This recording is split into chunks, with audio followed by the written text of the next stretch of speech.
Red Lobster's Band of the Year, presented by ESPN Events. What's going on, everyone? It's that time of year again. The third annual Red Lobster's Band of the Year competition presented by ESPN Events. It's almost here, just right around the corner. It's going down in Atlanta, Georgia, Mercedes-Benz Stadium, December 12th at 7 p.m. And the final four bands, 2 from Division 1, 2 from Division 2, have been invited to Atlanta for the final showdown of the season. But before we get into the lineup, let's clear up a couple of things. I've seen a lot of comments, and there are many people that are still unsure about how this entire process works. If you need clarity, everything you need to know is on the Band of the Year website and HBCU Game Day. Links are in this video description, so go check it out for yourself. True knowledge lies within the text that's written. Meaning, if you want answers, go read the information firsthand from the actual sources. Don't rely on what other people say, including me, or what other people post. Go read the information for yourself and draw your own conclusions. Because clearly, some of y'all struggle with reading regular English, which lets me know you probably can't read music either. And that's probably why the confusion exists right there. All joking aside, here's how this video is set up. First, I'm going to introduce the final four bands that have been selected and explain the selection process. Then I'm going to show you the final scores for all of the Metro Atlanta high school bands that are currently competing in this competition. And reminder, the top 2 high school bands have yet to be selected to be invited to the final competition to win that coveted Band of the Year title. And last, I'm going to give you my personal subjective take on this entire process. Everything I am about to share with you comes directly from the Band of the Year website and HBCU Game Day. Again, links are down in the description below.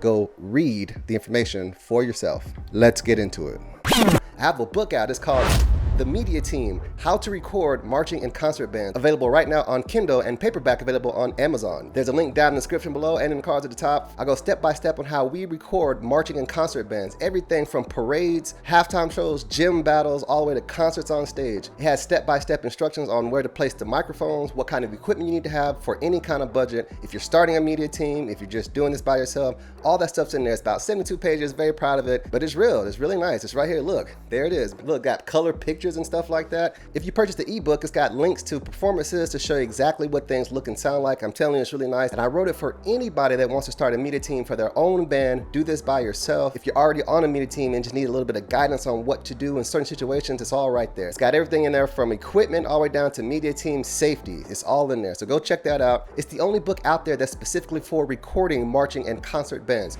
Be sure to go check it out. Pick up your copy today. It's available right now on Kindle and paperback on Amazon. Red Lobster's Band of the Year, presented by ESPN Events. All right, here are the final four. For Division 2, Miles College Purple Marching Machine, the current Band of the Year champions, from Fairfield, Alabama, under the direction of Professor Snipes.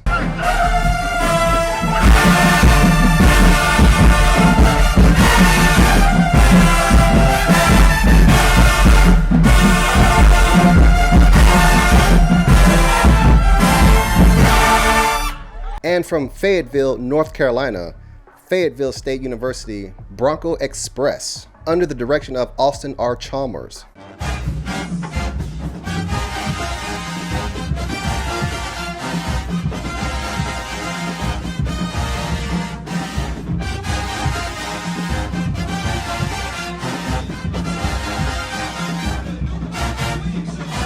For Division 1, we have from Florida A&M, the current Band of the Year champions, the Marching 100, under the direction of Dr. Shelby Chipman.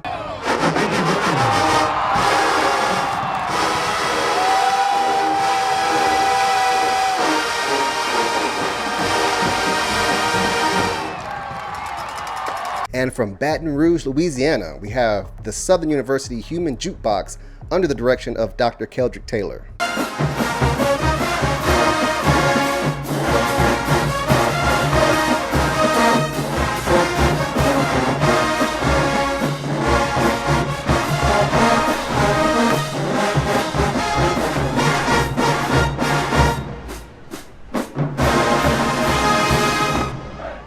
Now, if you're still wondering how all of this works, the goal for every single band that was competing in this competition was to make it to the top 5. That's where all of those scores and rankings really mattered. Once the top 5 was set, the Band of the Year committee selected 2 bands from each division. Here's how that process went, according to HBCUGameday. To understand these selections, you have to look at how demanding the process really is. That's a direct quote from someone. Go read the article and you'll see all this stuff. I'm just paraphrasing. The Band of the Year Adjudication Committee includes top music educators, directors, arrangers, designers, and music industry experts. They spent the weekend before the vote reviewing detailed documentation on all 10 semifinalist bands. That included performance reviews, surveys, strength of schedule, matchups, and even intangibles like crowd engagement and consistency. The final meeting opened with remarks from Band of the Year chairperson Professor Dow Taylor and ESPN executive band consultant Don P. Roberts. Here's a big one. Committee members were not allowed to reference numerical rankings during deliberation. Let me say that one more time. That means that all of these numbers we've been looking at, they were not allowed to reference those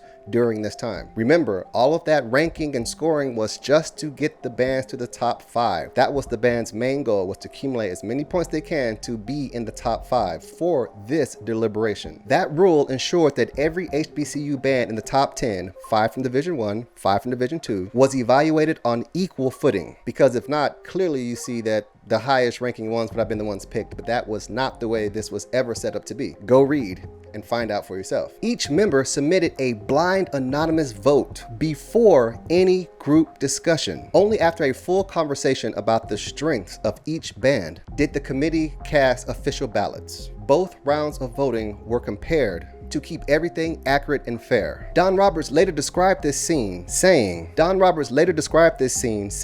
quote, "The meeting was intense from beginning to end. It was like a 12-round boxing championship match in a ring filled with all world champions," end quote. He served as mediator and did not vote in either division. Once the numbers were finalized, the tallies were sent to Mr. Grant for official certification. And finally, all 4 finalist bands received a celebrity Zoom call from Grant and the Band of the Year chairs. And I'm sure that's where the official invitations were given out. So again, congratulations to Miles College, Fayetteville State University, Florida A&M, and Southern University. Those are your 4 HBCU bands that have received the official invitation to Atlanta on December 12th for that final showdown to see which band will be the Band of the Year in their division. If you're still confused or have any questions, I would highly recommend to click the links in the video description and go read the article yourself and go learn everything you need to know. It's all on the Band of the Year website and HBCU Game Day.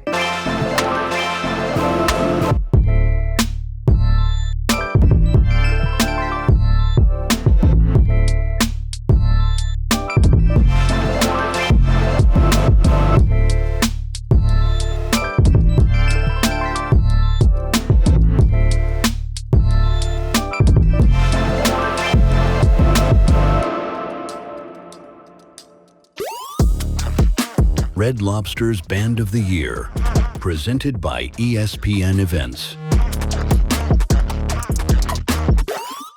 Moving on to these high schools. Now, before we get into these high school scores, I did see some comments saying, hey, how can they call this Band of the Year and they're only using Metro Atlanta high schools? Not even the entire state of Georgia, just the ones around Metro Atlanta.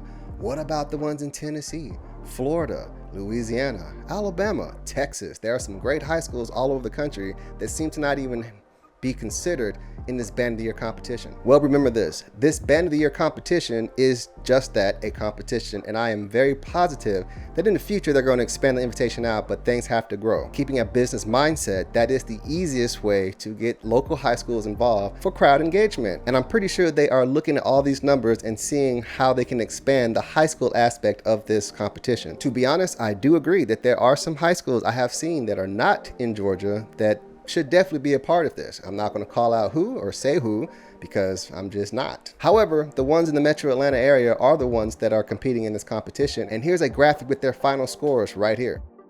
Now with this list right here, I'm not sure if they're doing it the same way with top 5 and then they're going to pick the ones they want to have with that same general process on how they pick the college bands. But for the time I'm recording this video, the top 2 high school bands to be invited have yet to be announced. I'm pretty sure they might be right now, by the time this video comes out. However, at this time of this recording, I do not know who they are. And I do believe that this is going to be an exciting matchup, whichever bands they choose. And that's really all I know about that. But after seeing those comments about, man, I wish they would invite schools from out of state, rest assured they are moving toward that direction. But we got to think business, okay? I know ESPN has a lot of money and people are saying all this stuff. They have enough money to invite all the bands to come down to the Dome, which I think would be an amazing idea. I feel like it would be a good idea if the top 5 bands all came down and then each 5 from each division would compete for that #1 spot. Same thing with the high schools, and this could be in any state all over America. However, this is how it is this year, so I'm sure it's going to grow. I hope it does, and I'm pretty positive that it will.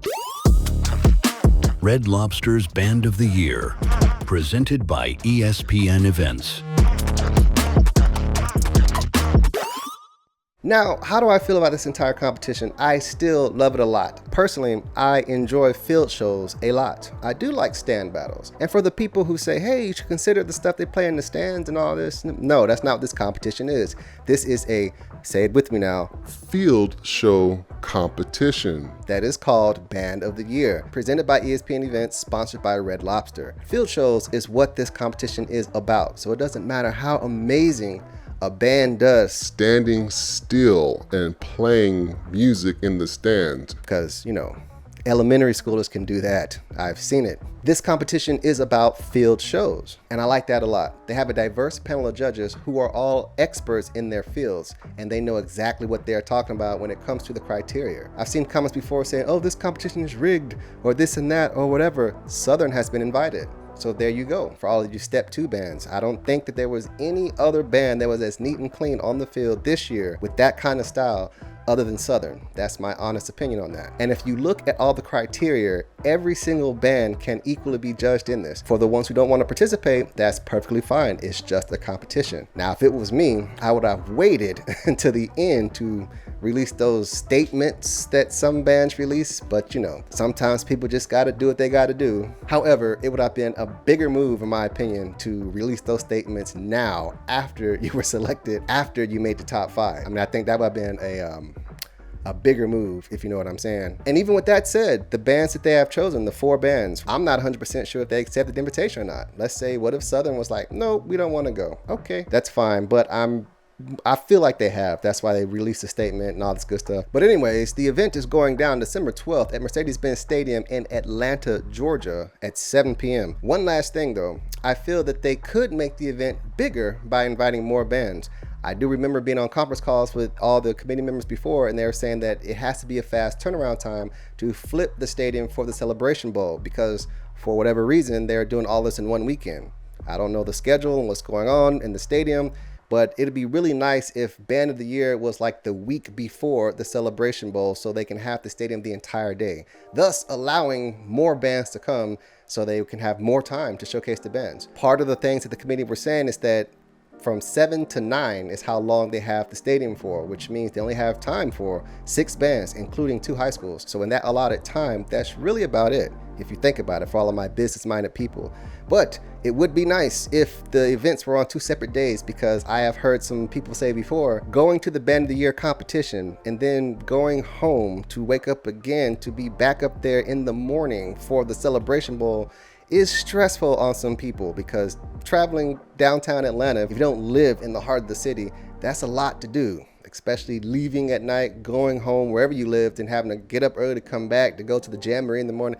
It's a lot. It's a lot for people to do, but people make it happen. So that might just be something to think about. So what do you think about all of this stuff with Band of the Year? How do you feel about the 4 finalist HBCU bands? Which 2 high schools do you think they're going to announce, if they have not announced them already by the time this video comes out? Which bands do you think are going to win? Do you think one of the HBCUs, Miles College or Florida A&M, have a shot at being the first 2-time HBCU champions in this competition, or do you think Dr. Taylor and the Human Jukebox are going to come and step to their way clean past the Marching 100, or will Fayetteville State come on down and take that championship away from Miles College? And when it comes to high schools, which 2 high school bands do you think would be the most exciting to watch, and which high school band do you think is going to win? Let me know all your thoughts down in the comment section below, and remember, everything you need to know is on the Band of the Year website and HBCU Game Day. I have links down in the video description. Go read it for yourself. Congratulations to the bands that were invited, and I will see you all December 12th. Peace.